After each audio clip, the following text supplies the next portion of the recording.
Welcome back to my another vlog. आणि आज आहे रविवार आणि रविवारच्या हॉटेलवर असते कढी कचोरी, त्यामुळे मी चाललेलो आहे लवकर. कारण हॉटेलवर आज गर्दी ढीग असते रविवार असल्यामुळे. आता मी चाललोय आणि रात्री पावसानं काय सगळं बेहालच केले. माझी पॅन्ट ओली गेल्या बाई. चालली आता हॉटेलवर आणि अजून पण काय क्लिअर झालेलं नाही आहे. सगळं अजून आहे तसंच आहे सगळं. ढग वगैरे तुम्ही बघू शकता केवढं काळं झालेलं आहे. पण आत्ता काय पाऊस येईना झाला. आत्ता पाऊस जरा थांबलेला आहे. आता काय पाऊस येईना झाला एवढा. आता चाललोय आपण हॉटेलवर. कढी कचोरीची कढी असते ती कढीच आहे माझ्याकडे अजून घरात. पिशवी आहे ना, कढीची पिशवी आहे. पिशवी अशी न्यायची. चला.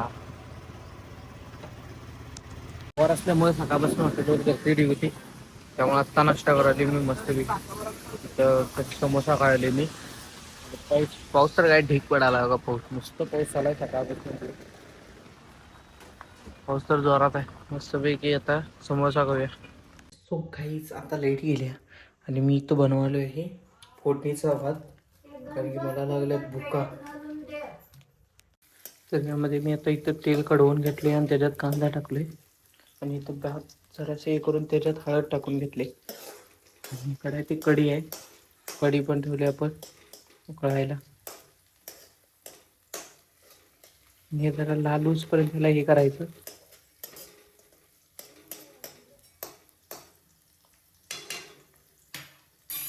जरासं पण घालायला पाहिजे.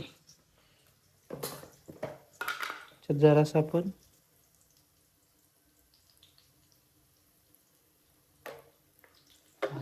लईच झालं. बंद करून ठेवूया. आता ही गरम यायचं.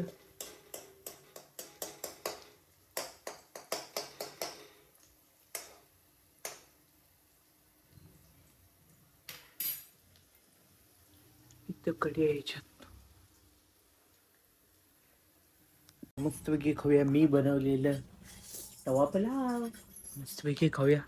टेस्ट करून सांगतो तुम्हाला, मस्तच झालेलं असणार आहे, कारण की केलंय मी भावानो.